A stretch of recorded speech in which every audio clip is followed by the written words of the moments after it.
across.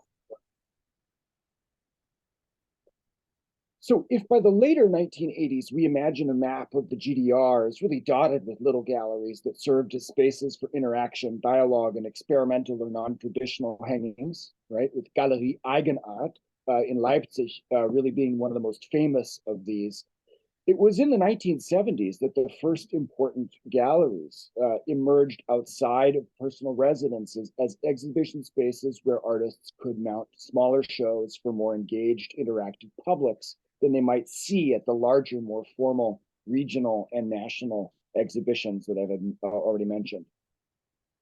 So in addition to the Galerie Arcade, we might think here of the Galerie Oben in Chemnitz, where Clara Mosch, the artists collective, did much of their work. We could think of the Galerie Nord in Dresden, and then, of course, here at Strausberger Platz, the Galerie Arcade. So when in July of 1981, the Galerie Arcade hosted an exhibition opening for the visual artist Erhard Monden, there already existed a community around the gallery that was prepared, even eager, to see the work of an individual whom Klaus Werner, in his introductory remarks, said, quote, did not fit into the conservative, professionalized conception of an artist that is so prevalent in this country.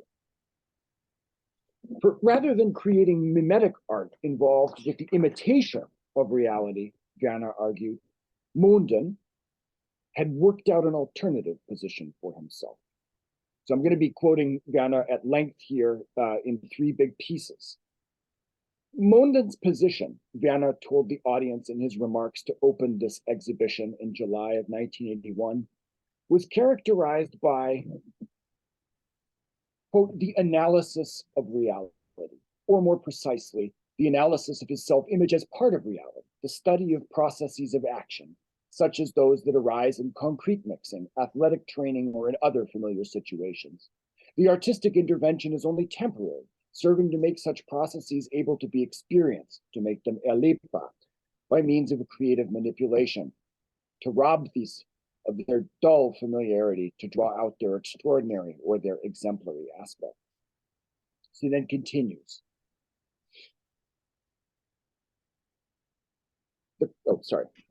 A moment in a functional process, for instance, the pouring of a concrete foundation by the Obersteiner Brigade of the Berlin Underground Construction Combine, is through photographical disaggregation into individual images, which are then exhibited, made into an action, and declared an artwork. The observer is challenged to examine the sequence of images according to their formal aesthetic values. Furthermore, the content of this series of photographs documenting action is not so much an exploration of character or individual worldview as the will to representation. The concentration, the emphasis, is on the process of shaping the self-portrait after the fact. This process receives a precisely documented temporal logic, and here he's talking about Monden's manipulation of self-portraits. Every hour, the state reached by the image through airbrushing according to a photographic model is photographically captured and added to the sequence. So there's a kind of recursive element to Monden's portraiture, self-portraiture process. Eventually striking through and stepping upon the images, he erases this disciplined focus on the hour-long interval with an act of spontaneous action or pent-up emotion. The author, meaning Monden, puts his thumb on the scale of a creative balance between intellect and feeling. So when Werner finished his remarks explaining Monden's process, a film was screened showing Monden subjecting the self-portraits he had brought to be exhibited to a number of the operations Werner was describing. This film had been made by the male artist, critic, and art enthusiast Robert Rehfeld, who had trained his Super 8 camera on the production of the portraits in Monden's studio and captured some impressions of Monden's process that, as we will see, he then, once they were edited into a film entitled Art in Process, Kunst im Prozess. There's lots to say about this footage, and I'm eager to hear your thoughts about it at the end, but here I just want to kind of flag the use of stencils and an airbrush to produce a title for the film at the end, right, and assign Refeld responsibility for the film's realization, thus connecting it to Munden's own exhibition, not only as a documentation of his creative activity, but perhaps as an extension of it that happens to share its name. So I'm going to share about a minute and a half of the footage that Refeld shot. It's about 11 minutes total that he screened at this exhibition in July of 1981. There's going to be a little bit of noise at the beginning, but it is silent, so it's not your speakers if it goes silent.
Okay, so now that we've had heard Werner's visual description of Erhard Munden's process and had a look at some of Refeld's film, which we can think of as maybe providing an additional commentary or gloss on that process, I'm going to move on to the controversy, where we're going to encounter another characterization or some additional characterizations of what Munden is up to.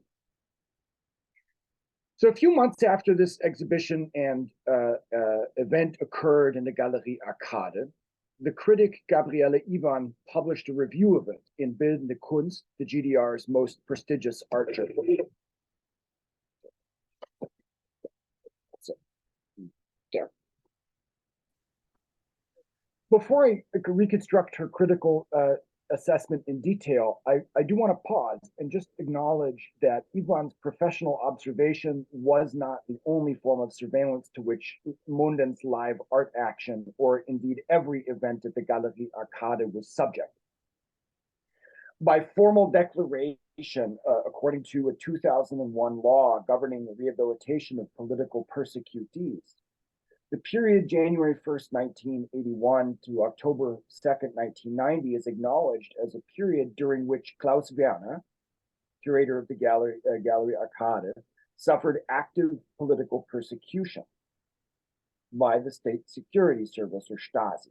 This is, of course, this period is only one part of a chronology of Stasi surveillance of his person that dated back to the end of his military service in 1965. So he spent essentially 25 years under direct Stasi surveillance. I have not personally looked at the Stasi documentation of the Erhard Munden exhibition in 1981. I imagine, I'm not sure if she's here, Brianna J. Smith definitely has looked at that material, and some others here, Constanza might have as well.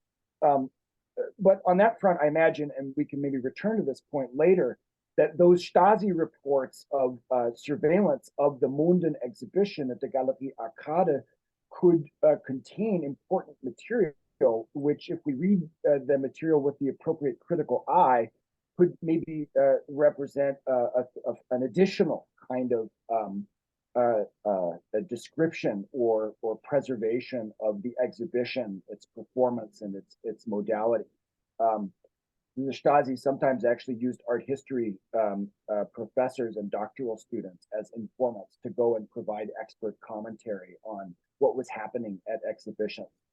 So, like I said, I haven't looked specifically at the Monden related Stasi surveillance at the Galerie Arcade, but there is sometimes really kind of productive material that needs to be read critically, but can be informative. So anyway, in the October 1981 issue of Bildende Kunst, which was, again, the GDR's most prestigious art journal, Gabriele Ivan, the critic, published a 3-column review of Monden's exhibition. Quote, it looked like a photography exhibition, she begins, but it wasn't that. Close quote. The assembled photos documenting a gymnast floor routine, a trip to Krakow, the work of a construction brigade, quote, displayed no artistic ambition. They were instead supposed to be understood, as far as she could follow, as, quote, documents and information pertaining to completed processes and actions, close quote. So in this way, Ivan allows, Monden has in common, much in common with tendencies in Western art toward kind of conceptual art and performance, insofar as, quote, his interest is not in the result of, of artistic productivity, but rather in the act of artistic creation, which Monden understands as the actually artistic thing about art, as the artwork itself, right? So this is a relatively straightforward and I think pretty fair assessment or retransmission of what we've already heard Werner tell us Monden was interested in doing with his process of self-portraiture and his methods for exhibiting it. Now, to be sure, Gabriele Ivan's critical insinuations about tendencies in Western art can be taken as, and were intended as, a slight, a sniff at the trend-hopping chaos of the Federal Republic's art market and its high prices and its cultic figures. This art market had been given a jaundiced treatment in Bildende Kunst, the same magazine, just 11 months earlier, when a corresponding contributor from Hamburg, a certain Hans Platschek, had profiled the, quote, the man with the hat, Josef Beuys, and responded to Beuys' expanded art concept, or erweiterter Kunstbegriff, with an Engels quote in his epigraph. The Engels quote being, quote, even if I place a push broom under the category of mammal, it still won't grow any milk ducts. This is the kind of East German critical response to the expanded art concept. So in her review of Monden's exhibition, Ivan is drawing on a tradition of GDR criticism of West German art that by the early 1980s was no longer pitched as sort of Zdanovian invective against imperialist cultural decadence, but rather had already become polite eye rolling at the pretensions and excesses of the capitalist art market and its star system right across the border. Somewhat more substantive, though, are the concerns that Ivan raised about the relationship of Monden's work to its potential audience. See what she says here. The exhibition's contents, she argued, appeal least of all to the visual sensibility of the viewer, which, after all, in the absence of knowledge about the entire process, is not engaged in the slightest. And here we find the set of problems that made the exhibition so contradictory and incomprehensible. If you need a Super 8 film by Robert Rehfeld and extensive theoretical remarks by Klaus Werner to even understand what you're looking at, are you really dealing with exhibited art? Artistic interventions of this kind, she continues, are used by artists in the capitalist countries, firstly as individual protests against the marketing of art by late bourgeois trade. In art, which has been exposed as an illusion, she editorializes, and more significantly and generally as an attempt at the survival of artistic creativity in an environment acknowledged to be inhumane. So this is an argument that's going to come to a really pointed question. And the question is going to be one that gets asked about GDR punks, about rock music, about all different kinds of cultural forms in the GDR. Basically, the question that she's going to ask is this one. What use are techniques and methods like this in our country, where things are very different. What she means is, in the absence of the alienation, atomization, and market pressures to which the Western dematerialization of the art object, the expansion of the concept of art, and the demystification of the artistic personage were all supposed to be necessary and appropriate responses.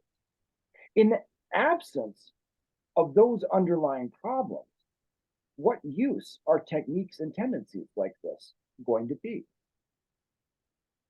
So to come back to punk, this is a problem you encounter pretty much everywhere in GDR culture during the 1980s, when the permeability of the Cold War border results in the appearance in the East of all kinds of cultural forms, arguments, terminologies, artistic working methods that had already been developed in the West.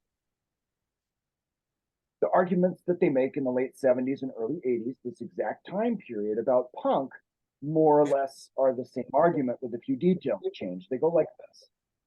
If punk in England and the United States represented an anarchic, individualistic response to a real crisis of the welfare state, to a real crisis of the fraying post-war consensus between capital and labor, a real symptom of a real underlying disease, then its appearance in East Germany, where supposedly none of these underlying conditions of political economy existed, made very little sense to a materialist point of view. And so the argument, right, that East German cultural critics was that punk, German punk that we see here in a photograph by Harald Hauswald, had actually been imported by Western provocateurs in an attempt to destabilize individual East German youths, disrupting their life paths and sabotaging their political consciousness. And as such, its symptomatic status, right, its kind of ability to tell the truth about the broader condition of the society could be safely dismissed.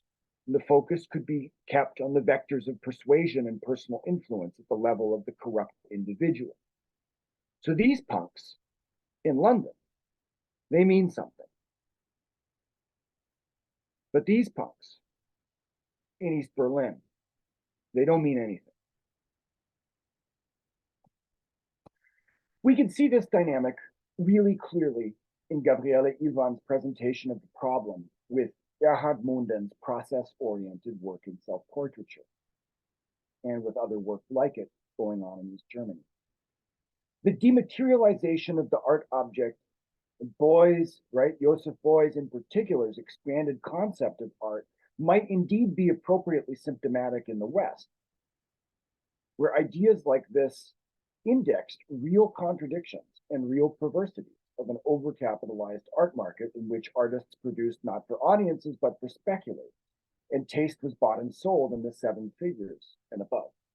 But these practices ought to have had little purchase in the East, where the relative decommodification of the artwork and the provision of studio space and basic income and commissions and exhibiting opportunities would appear to have alleviated the pressures, the conditions to which decommodification, dematerialization, and deprofessionalization might have been appropriate responses. And so Munden's orientation toward Western tendencies is a dead letter without an addressee. Or, if it does have an addressee, Munden's dead letter is addressed to the sender himself. Maybe it doesn't even need to be mailed in the first place. As Gabriele Ivan puts it, and we see the quote here on the screen, the seriousness with which Erhard Munden performs these actions, right, these manipulations of his self-portrait, these kind of repeated attentions to the process of producing self-portraits, is somewhat confusing and contains within it the danger of becoming a boring end in itself. So Gabriele Ivan's verdict is solipsism, not counter-revolution.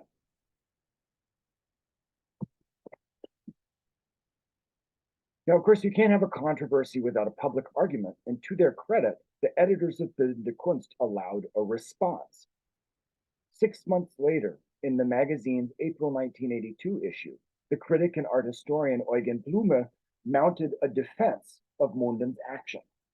Sketching a history of avant-garde art stretching back to Soviet production art, precursor formation to constructivism, Blume traces an itinerary of the radical reimagination of art through the interwar period into Fluxus, where he identifies a displacement of earlier avant-garde's emphasis from the material onto the theoretical plane.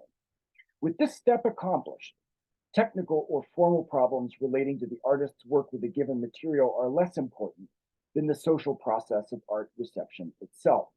To quote Blume directly, the expansion of the concept of art brings new forms of production, new forms of distribution and reception along with it.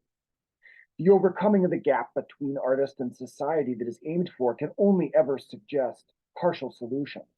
And here we're going to get to it. In class societies organized on the basis of the division of labor, we have to assume that as long as art remains dependent on its symbolic, allegorical character, its esoteric fields of communication and limited social efficacy will remain immanent qualities, indicative of art's contradiction of society. Right? This is the separation of art from life. So first, again, let's give credit to the publishers of Bildende Kunst for putting this in print. This is actually really a much more radical debate than you usually see in those pages. Secondly, let's give Eugen Blume credit for his daring here. He's being very polite about it.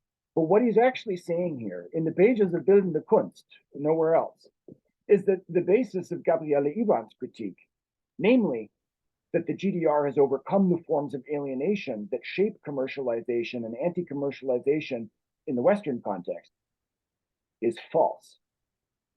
Blume is strongly euphemizing it. I mean, how could he not? But I think what he means by in class societies organized on the basis of the division of labor isn't just West Germany, but East Germany as well. He's saying advanced industrial societies, right? Where alienation, the alienation of art from life, remain problems. For Blume, defending Monden, right? Wherever a traditional concept of art reigns, so too does art's alienation from life and artist's separation from non-artists.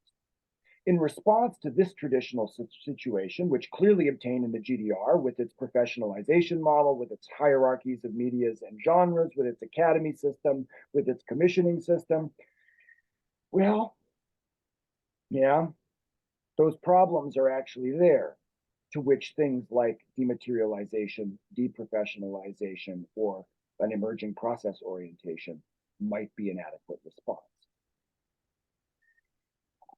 They didn't give Eugen Blume, a doctoral student recently graduated from the Humboldt University who'd written a thesis on Joseph Beuys, the last word in Bildende Kunst.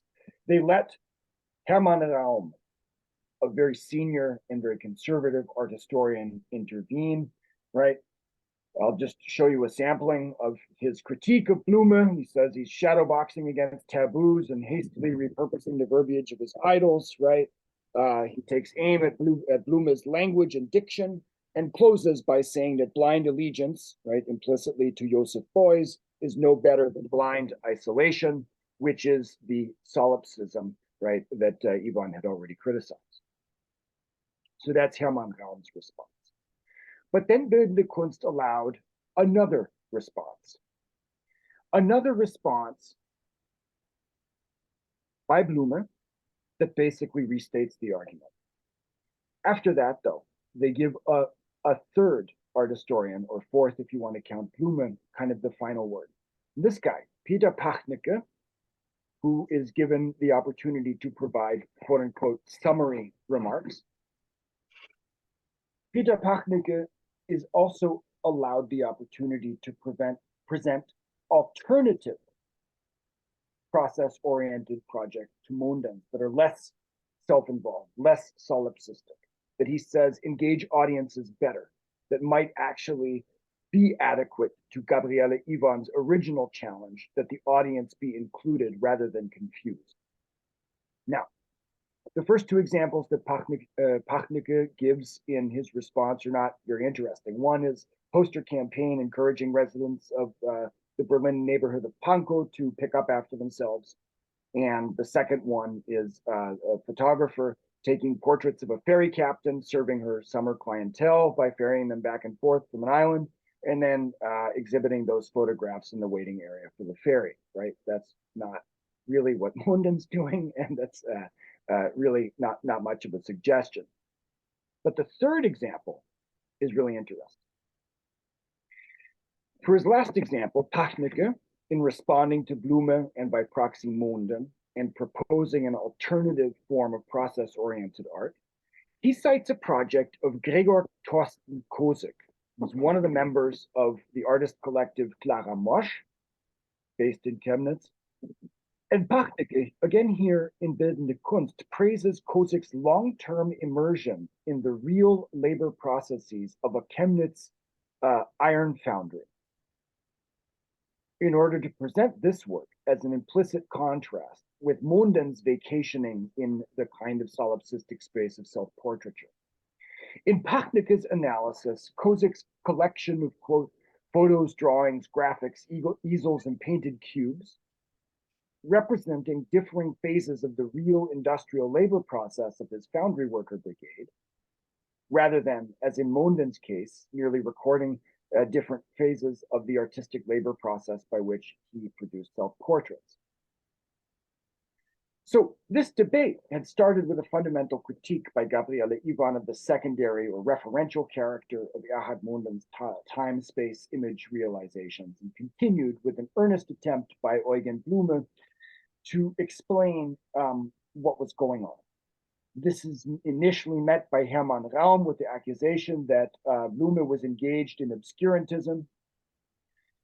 And then, after Blume was allowed to respond a second time, Peter Pachneke identifies an alternative form of process-oriented work that might be a preferential alternative or a preferred alternative. Strangely, the debate ends with the implication that the problem is maybe not Munden's working method or materials, but rather his insufficient orientation toward the labor processes of workers other than himself. So it's the GDR. None of us here is surprised to hear that the labor processes of actual workers are supposed to be a subject for art, right? And the retreat to the workers and their world as appropriate subjects for artistic representation is a very familiar move, even if this is a very 1981 version of it. So in a book on Bernhard Heisig, for instance, in painting, right, the acknowledged sort of master discipline of East German art, easel painting, April Eisman has looked at the 1970s as a context in which even depictions of workers could, by reason of formal or stylistic experimentation, here in terms of brushwork and technique, could still be the grounds for controversy and critique. But with his discussion of Gregor Thorsten Kosik's, as we can see here, very experimental approach to depicting the labor processes of an iron foundry, Pachneke, in ending a debate that was supposed to be about the process orientation and the new concepts of exhibitions that were necessary in order to communicate something about a process orientation, Pachneke ends up endorsing about as formally daring a set of materials and practices as you can imagine. And not only this, he is also basically foregrounding Gregor Thorsten Kosik, a member of the Karl-Marx-Stadt, now Chemnitz, collective Clara Mosch, who were already legendary in both artistic circles and in Stasi offices around the country for their interactive plein airs, land art actions, and other endeavors. So you can see here, right, this is Clara Mosch, the group of which Gregor Thorsten Kosik, the endorsed process-oriented artist, they're engaged in an action here out on the land called Artists Eat Hay in 1980, a year earlier.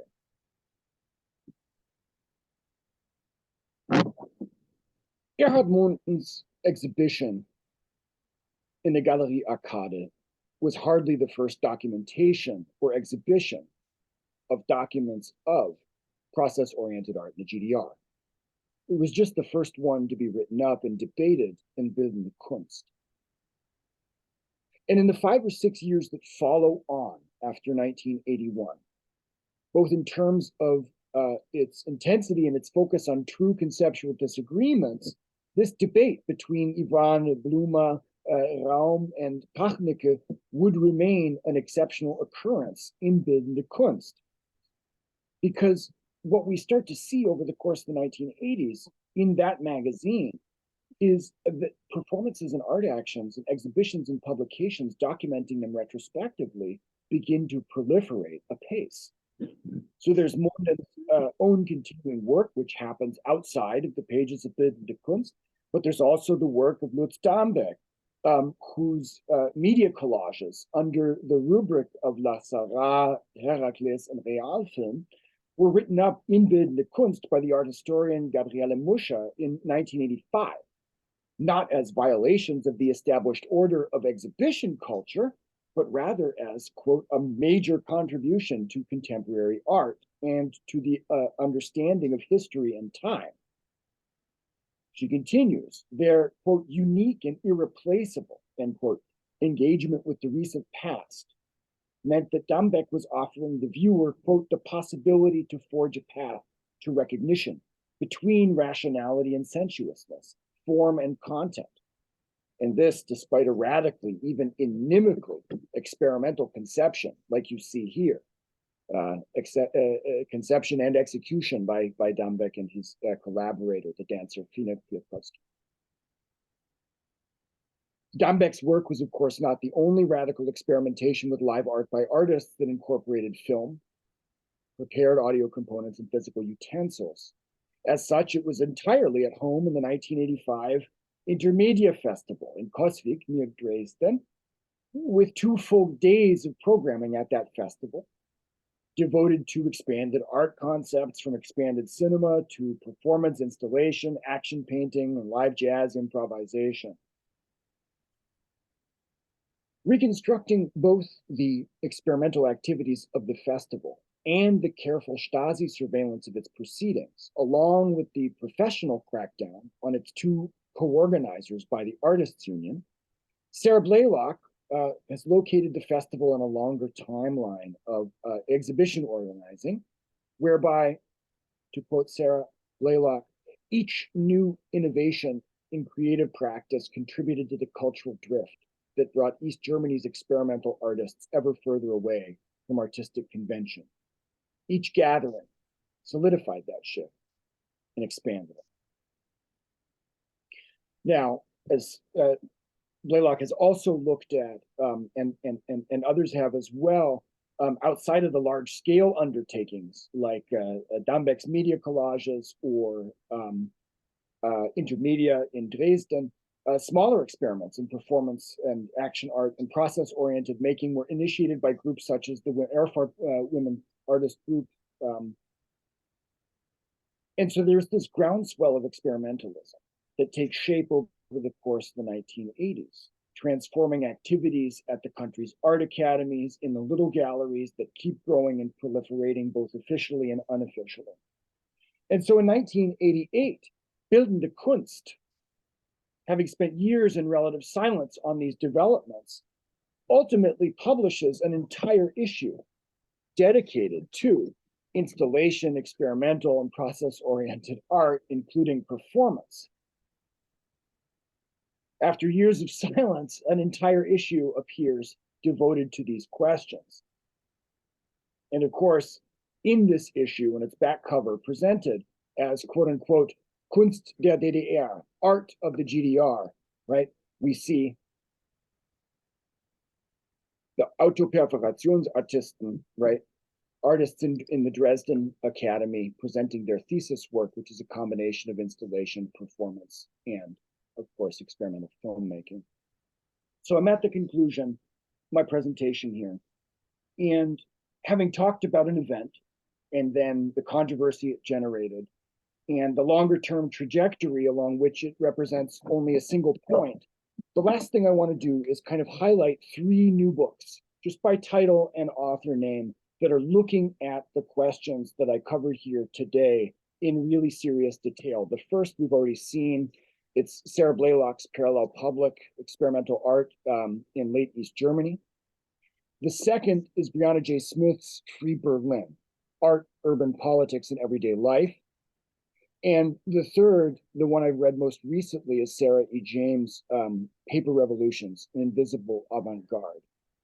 Each of these books, and I'd be happy to talk more in the discussion, each of these books is really looking for, in novel ways, at the questions that I've covered here about the relationship between Stasi surveillance and official tolerance or semi-tolerance, public critique and private suppression, and also looking at the international context, both East-facing and West-facing, to think through what it means for techniques developed elsewhere to have been adopted by artists in the GDR.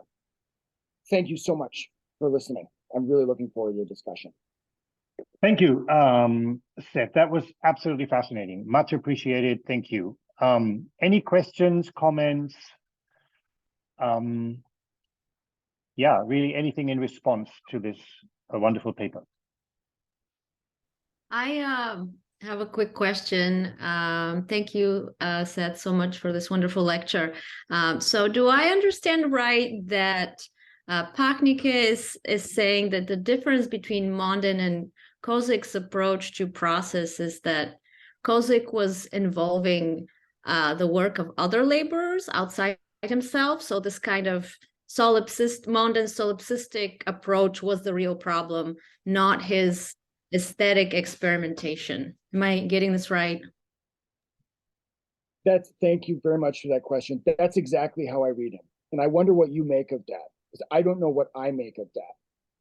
As whether it's a sort of co-optation or neutralization, it's a deeply kind of fraught approach to disciplining or taming whatever the problem is with Mondin.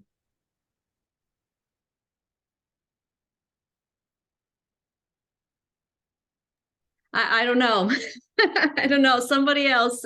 What do you think?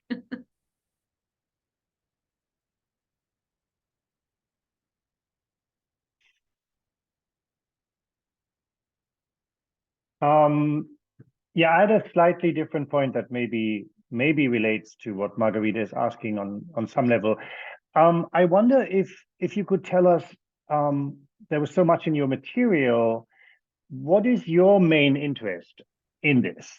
You could imagine any number of arguments that you could make. I mean, in one way, the talk was completely fascinating because it appeared to argue that we cannot write the history of GDR, or for that matter, Eastern European art exhibitions, without looking at the Stasi files. That in actual fact, what we're dealing with is a kind of art history written through the security apparatus. We're, of course, used to thinking with our sort of fetishization of art being autonomous, right? That this is sort of something that is imposed upon art from outside, whereas in actual fact,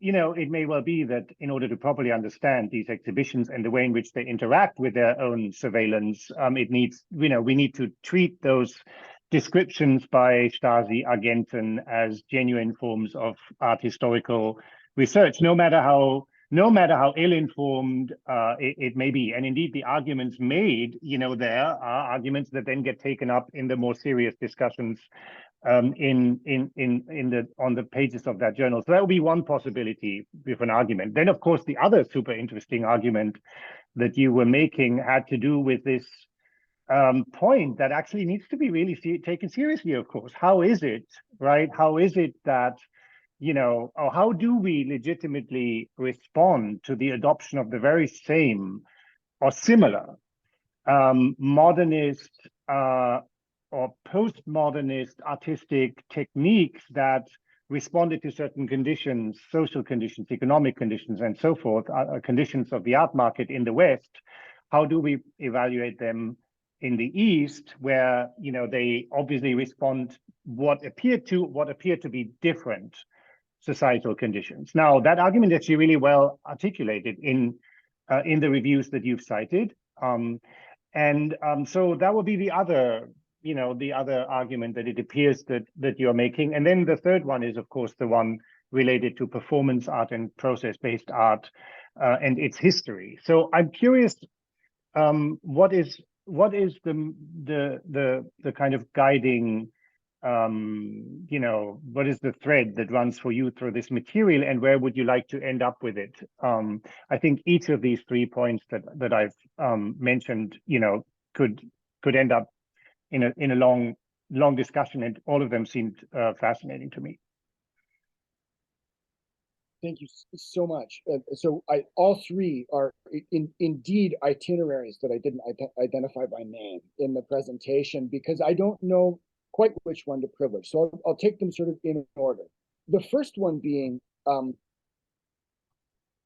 East Germany's unique archival disposition stemming from the Stasi-Unterlagengesetz means that we have access to forms of observation of process-oriented art, performance, installation, collaboration, that we need to develop a critical methodology for interpreting, right? For reading against the grain, for figuring out what the baseline assumptions are. And there's some really great work in this area. I think, Sarah Blaylock in particular, of the 3 books I mentioned at the end, spends the most time with Stasi surveillance, including footage and photography, and thinking about the mediality of Stasi surveillance and the circulation of images in a non-public context for policing purposes.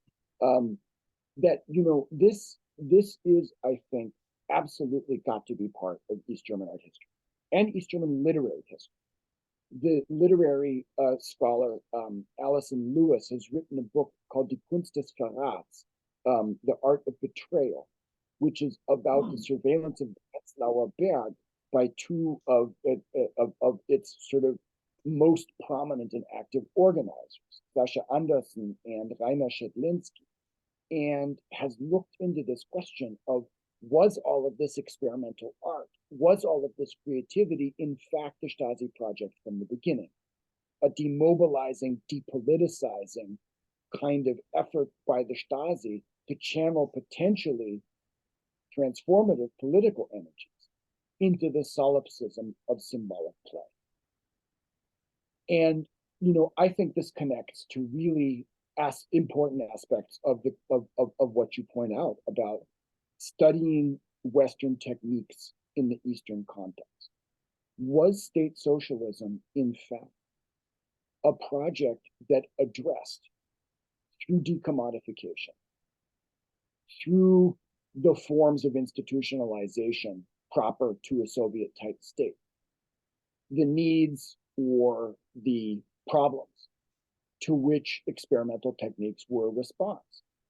And if we connect the anxieties of the Stasi about what art might potentially empower people to do, to the confidence of the public-facing art historians and art critics that there was no need for such techniques in a society that had solved these problems, we get back to a really interesting kind of debate about whether the public sphere in the GDR was really public, or whether the Stasi wasn't actually the public sphere, where the res publica, the real issues having to do with the stability and legitimation of the state project, could be discussed.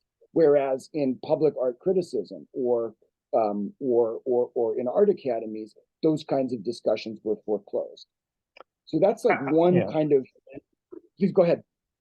No, I just wanted to say, I think you gave the right response to all that, saying that, to the extent that the socialist experiment in the GDR was, shall we say, incomplete at best, there's no reason to assume that if indeed those techniques and responses developed in the West to the conditions of within the conditions of capitalist society were effective, that why they would not have such efficacy in the East, or why they should not be appropriate in the East. And then you've also pointed out that is especially true given the common modernist roots of East and West German arts. It's not as if those artists were not aware of the historical avant-gardes and their legacies and so forth. And and I think that also needs not to be forgotten, that GDR does not exist in a vacuum, neither with respect to the past nor with respect to the present, and that these artists also to some degree worked, with that legacy, where some of those techniques, of course, originated. I mean, none of what you have outlined would exist without Dadaism, for example, right? To look even just at one very specific German example. But I'm sorry, I don't mean to monopolize the discussion. Anna had also raised her hand. I thank you so much for this wonderful talk.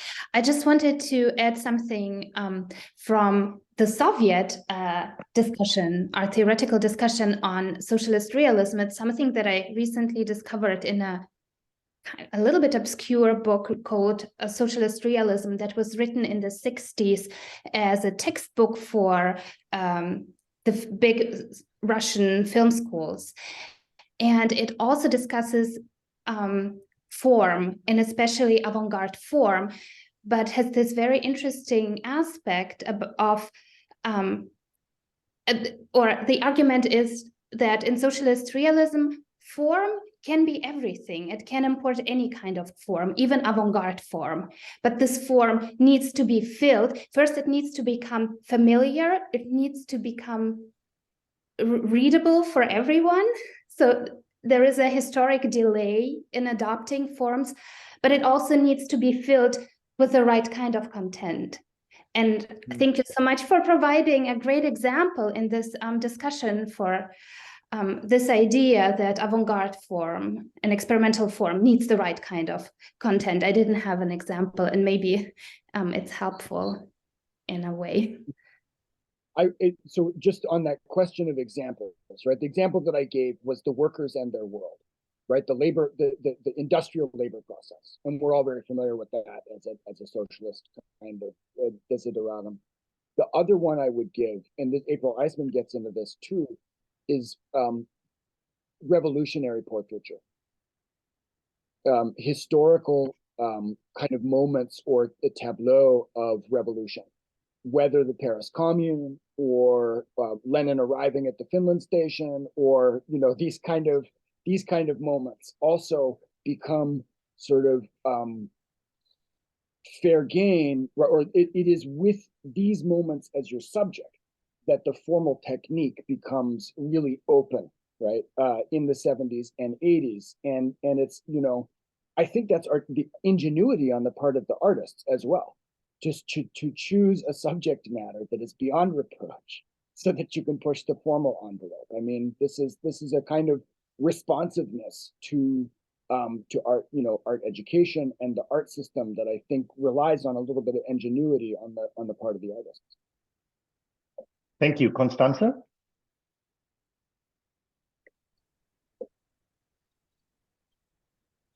Hello, thank you very much, Seth, for this wonderful talk and all this material. I'm not sure if I got everything because I'm a little bit tired, and so switching between languages is not that easy. And I was wondering, because you showed us this example of how they interpreted reality. And I was thinking this is something that comes also out of social realism, of the discourse of socialist realism. And I was always wondering, also when I looked at the performances of Autobiogrationsartisten, that even if they wanted to get out of this discourse, they still stayed in it by reflecting reality, and also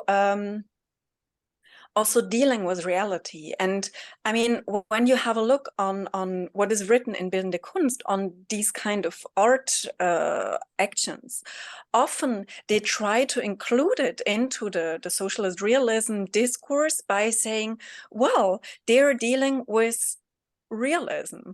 They don't deal with it in the same way as Heisig does it, but they also find ways to deal with reality and to point to certain problems that we have in our reality. And since the 70s, I mean, I think even earlier, there was this claim for Problembilder. So for paintings that would address certain problems that were raised in society that weren't addressed at other places. And so art also served as a platform for discussions of those kind of were present in society. So this was one point, and I was also wondering if I'm a little bit critical if we should really read the art of the GDR through the Stasi files. I mean, because often, I mean, they're a great source, and you and also Sarah Blaylock, you showed in your books how valuable those sources can be, because otherwise often you don't have any source of those actions or art forms or whatever, and often the spies and the Stasi informants who were reporting on those actions, they were artists themselves, so they were really well informed, and they could give very good reports on this kind of art actions. Nevertheless, I mean, I'm very critical, because often I'm afraid that we are reducing this kind of art to just being a kind of Stasi file, or so I'm wondering, how would you deal with that? I mean, with this critical point that of course we have this great source in the Stasi file. I've never worked with them, I have to admit it, and but still I see it very critical, because it's also it was also to damage people, and Sarah Blaylock showed how a lot of female artists, they worked with their files, and how those files were and reports also were ways of damaging them. And you mentioned Clara Mosch, and so Stasi operated against them, and so the Stasi files are also a kind of false source, because they're reporting on things that are not really. So how to deal with that? So well, thank you. Right. No, thank you, Constanze. I mean, both. We'll definitely talk later, you and me. We'll get a Zoom coffee at some point. But I think both of these are really wonderful interventions. Just very briefly on socialist realism, I totally agree. It is this orientation toward material reality that serves as the kind of organizing principle for this transition from socialist realism to Kunst in der DDR or something. In the long trajectory of East German art theory and art history, but after a certain point in time, the only thing they can still hold on to is that the art is oriented toward reality. That the idea is that it has, there are aspects of the discussion in the anti-formalism campaigns in the 50s or in the 60s that they just have to jettison. They can no longer insist on invisible brushwork. They can no longer insist on naturalistic eye lines. These are things that they give up on by the mid-70s by allowing for different kinds of technical or formal experimentation. But what they never give up on, you're totally right, is reality, is the idea that there is an orientation and a responsibility to the social reality of East Germany. And so, there's a place for color fields and geometric work in design, right? In Gestaltung, but it's not there or it's not privileged, except in the technical portion of the education. Abstract impressionism doesn't have a prominent place in 60s or 70s GDR art for that reason, polemically as well. The second point, absolutely, it's the single most fraught ethical issue of doing any kind of research on East Germany, right? Konrad Jarosch, long time ago now, said that one of the problems with the Stasi files is that we fetishize their completeness. We mistake what is in fact a deeply partial, error-riddled, mistaken archive for being complete. We imagine that we have the full print run, the full extent, but we actually don't. And so that in part refers to the destruction of elements or of entire files by Stasi personnel before initiatives like Gabriela Stötzas was able to stop that destruction. It refers to filing principles that don't gather all information in one place, right? This is a police archive. It's not an historical archive. And so the generation of Stasi files, both in terms of their regional disposition, the people whom they were copied to and who compiled them and made decisions already in the 80s about what to throw away, what was insignificant for the purposes of continuing, right, an operative Personenkontrolle or an operativer Vorgang, right? These are decisions that shape and also always distort the Stasi record of anything. So you were always looking you were always looking through cracked glass, through warped glass when you were working with Stasi files. And you're right, they were for destroying people. That's what they were for, right? That they were there to intimidate, to harass, resulting in, right, departure from the GDR and far worse consequences, such as lifelong psychological damage, alcoholism, and even in some cases, suicide. So this is an archive that one needs to constantly, when working with it, needs to constantly remember, right, that this is in fact not an archive produced by archivists or historians for the historian or for the academic or even for the journalist, but rather by a carceral apparatus with a mandate that we only partially understand. Now, with that said, I think that anybody working with the Stasi files has the really serious responsibility of being transparent in their work with them. Quoting extensively, discussing where the quote comes from, making clear where other sources contradict. This is really important, right? Showing that the Stasi report, right? They send an art historian to go watch one of Lutz Dambeck's media collages. You read the file, that you then get 6, 7, 10 other pieces of data, film, right? What Dambeck himself says, the Ablaufpläne, you get all of that together so that you never let the Stasi be the only voice in the room, ever. And I feel like that's a working principle that allows for a productive use of the Stasi files that doesn't reproduce the destructive character, right? By letting them be the only thing that speaks.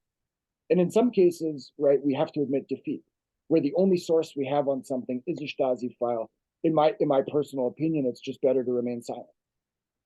Right? That if we read one time somewhere in a Stasi file that somebody did this artistic action, was involved in this, and we can't find any corroboration of it anywhere else, then we don't really have a right to reproduce unquestioningly, right, this material, this kind of information.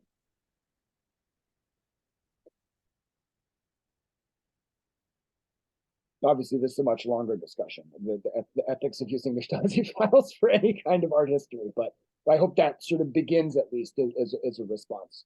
But thank you so much.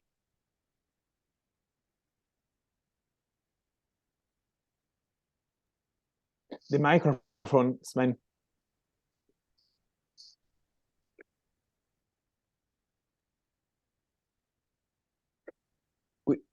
We can't hear you, I guess.